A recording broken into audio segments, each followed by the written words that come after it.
De janvier à décembre 2020, nous avons conduit un programme de mentorat pour les femmes de la relève dans les domaines santé et travail social de la HESSO. Le but était d'accompagner, d'encourager et de soutenir les femmes dans leurs projets de carrière scientifique. Le projet visait également à contribuer au développement d'une politique de la relève plus égalitaire. Les 17 mentées ont bénéficié d'un suivi individuel par leur mentor, qui était professeur dans les écoles de santé ou de travail social de la HESSO. Elles ont aussi participé à 3 ateliers, dont les thèmes, choisis en fonction des besoins exprimés par les candidates, portaient sur la spécificité des carrières au sein des HES, les instruments d'encouragement à diverses étapes de carrière et les publications scientifiques. Dans ce film, nous donnons la parole à 4 participantes pour témoigner de leur expérience. Je me suis clairement inscrite dans ce mentorat parce que j'avais justement tellement de questions qui circulaient autour de que faire de ce profil, quel avenir envisager, quel avenir professionnel, quelle carrière. J'avais besoin d'un espace dans lequel, un espace mental, un espace physique, un espace de rencontre dans lequel pouvoir déployer ces réflexions-là qui sont évidemment tout le temps en fond, mais qui ne va pas forcément tout à fait trouver l'espace, cet espace d'échange-là ou cet espace de réflexion-là. Je trouve que c'est vraiment une ressource très importante pour justement des jeunes chercheuses qui veulent s'engager dans la carrière académique, notamment parce que ça te permet déjà en premier lieu de te poser des questions. Donc, disons, tu as du temps pour te poser des questions, tu as du temps pour participer à des ateliers, tu as du temps accordé pour rencontrer ta mentor, ton mentor. Et disons que rien qu'avoir ces espaces où voilà, c'est vraiment le moment où tu peux te poser des questions sur qu'est-ce que tu veux faire, sur comment tu veux le faire, je trouve que c'est déjà une énorme ressource parce que je trouve que dans la vie professionnelle de tout un chacun, c'est difficile de pouvoir se trouver des moments où vraiment on se pose et on dit voilà, qu'est-ce que je veux faire ensuite, qu'est-ce que je veux faire voilà, pour mon futur et comment je veux le faire. On se sent un peu moins seul, on se sent soutenu, on a créé des contacts avec des personnes dans d'autres institutions. On a également eu des présentations du FNS par exemple ou des personnes à la HESSO, donc ça permet aussi une communication entre les personnes qui bénéficient de ce soutien et les personnes qui le planifient. La mise en réseau d'une part des doctorantes entre elles déjà. Nous venons toutes d'horizons différentes, de professions différentes, d'écoles différentes. Donc déjà c'est une première ressource, c'est cette mise en réseau. Elle peut être sur des thématiques, sur des méthodologies, sur des problématiques, des enjeux. La mise en réseau, elle est aussi au niveau des échanges que nous avons au sein du programme avec les mentors. Que ce soit individuellement ou collectivement. C'est des ressources parce que ça permet de confronter nos réalités, ça permet de trouver des pistes et ça permet également de se rendre compte finalement qu'on est un peu toutes dans le même bateau, que ce bateau ne va pas forcément très bien, qu'il prend un peu l'eau et que cette construction ne doit pas se faire que de la part des doctorantes pour leur carrière, mais également des professeurs déjà en place qui doivent aussi penser à cette relève féminine. On a pu échanger sur l'importance d'écrire et publier. Parfois, on sent comme une injonction à devoir publier. Et c'est vrai que mon mentor a dit que pour lui, c'était plus une partie de plaisir, que c'était une opportunité pour lui de communiquer sur le travail qu'il faisait. Et j'ai trouvé ça très intéressant, cette perspective-là, et que j'avais assez peu rencontrée, où finalement c'est plus un jeu et c'est une partie qui est intéressante, ça fait partie de notre travail, et c'est notre façon de parler de notre travail, de notre réflexion, et que c'est quelque chose d'important à faire et qu'il faut profiter de toutes les opportunités de publication. Nous avons l'habitude d'avoir des échanges au sein de nos écoles, mais finalement les enseignantes avec qui nous avons aussi des échanges sont généralement des responsables hiérarchiques ou en tout cas il y a des rapports de travail qui sont autres.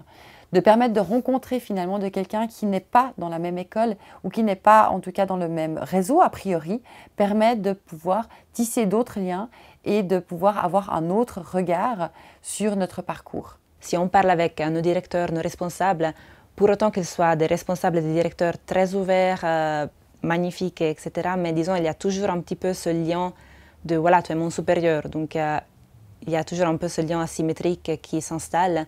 Alors que là, voilà, ça permettrait de vraiment explorer ses questions sur sa carrière, sans avoir peur d'un jugement, ou en tout cas c'était une relation beaucoup plus symétrique, ce que voilà, je pense que ça m'a plu énormément et ça m'a permis d'avancer dans mes réflexions. J'ai une très belle et bonne expérience avec ma mentor et qui m'a, voilà, dont j'ai beaucoup apprécié la présence, l'ouverture et puis au fond la façon dont elle a mobilisé ses propres expérience pour pouvoir me mettre en contact, me mettre en réseau et aussi simplement avoir un échange.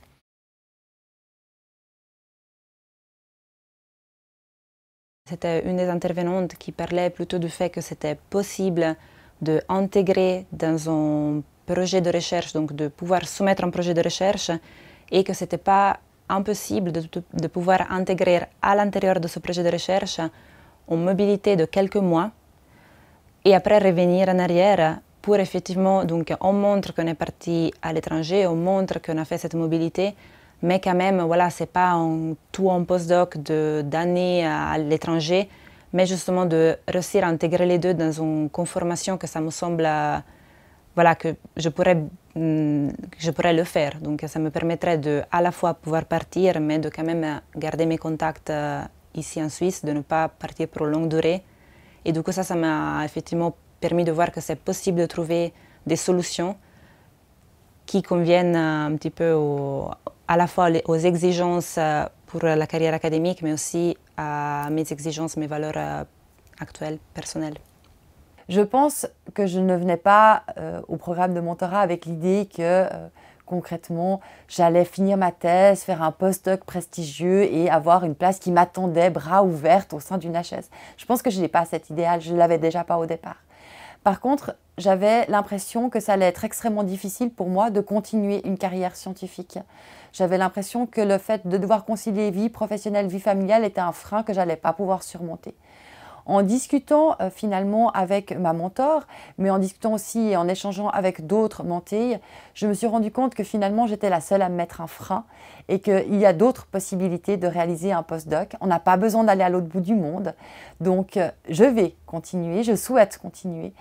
Je vais simplement réfléchir à d'autres formes de postdoc, peut-être un postdoc qui sera plus en lien avec justement des terrains et des institutions au niveau national, ou un postdoc qui sera finalement à la frontière limitrophe de notre pays. Dans les séminaires, il y a une chose que j'ai vraiment retenue, c'est tous les outils de carrière qui étaient présentés par le FNS en fait. Et j'ai vraiment ce schéma qui était clair avec les années, j'ai cette slide qui me reste à l'esprit en fait avec les différents outils qui sont utilisables à différents moments et du coup ça a été vraiment très utile d'avoir cette présentation.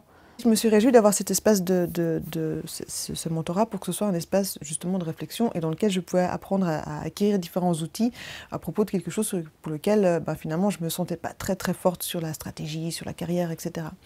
Et puis à un moment donné, alors certes, ça a été des outils qui nous ont été donnés et je pense que c'est ô combien important et je suis contente maintenant de les connaître. Mais à un moment donné, ma réflexion, elle allait au-delà de ça. Elle allait de me dire, mais au fond, à un moment donné, je me suis sentie un petit peu en tension avec cette notion de carrière, de stratégie. Et puis je me suis dit, mais au fond, bien sûr que c'est important de connaître ces outils et bien sûr que c'est important de savoir quelles sont les différentes possibilités et quelles sont les différentes limites.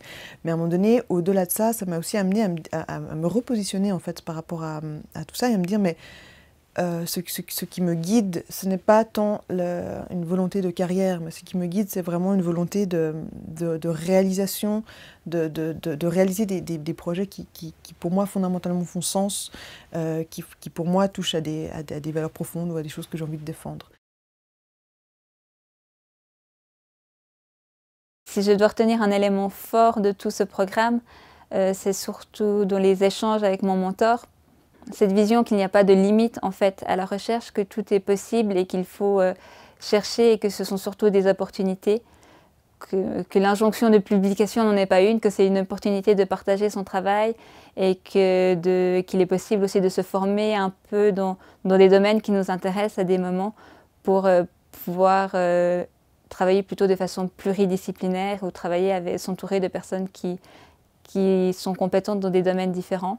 J'en ai retiré vraiment une très belle expérience et que ça m'a été utile au-delà de ce que je pensais, en fait. Et puis, comme j'expliquais, je pense à un autre niveau que là où je m'attendais. Et je ne peux que encourager les différentes personnes à suivre ce mentorat. Le programme mentorat pourrait effectivement dépasser la simple action, que c'est déjà très important, mais la simple action individuelle pour pouvoir effectivement faire remonter les préoccupations ou les difficultés rencontrées par les différentes chercheuses à l'institution et être un peu aussi le porte-parole ou en tout cas une figure ressource pour effectivement communiquer entre l'institution et les jeunes chercheuses. Pour moi, il était important une fois de oser parler finalement de carrière féminine dans les HES, de oser parler finalement de politique de la relève. Je pense que c'est des choses qu'on évoque au sein de nos écoles, au sein du corps intermédiaire, mais qui malheureusement peinent encore à trouver finalement des solutions concrètes, des propositions concrètes. Et je me suis dit qu'au sein de ce programme de mentorat, c'était aussi l'occasion finalement d'aborder ces questions, de confronter les points de vue entre différentes personnes de différents corps intermédiaires et pourquoi pas peut-être de trouver quelques pistes ensuite à proposer à la HESSO, de proposer à nos directions d'école. Nous remercions les mentés qui nous ont accordé ces entretiens. Leurs témoignages attirent l'attention sur la pertinence de ce type de programme pour soutenir la carrière scientifique des femmes au sein des HES.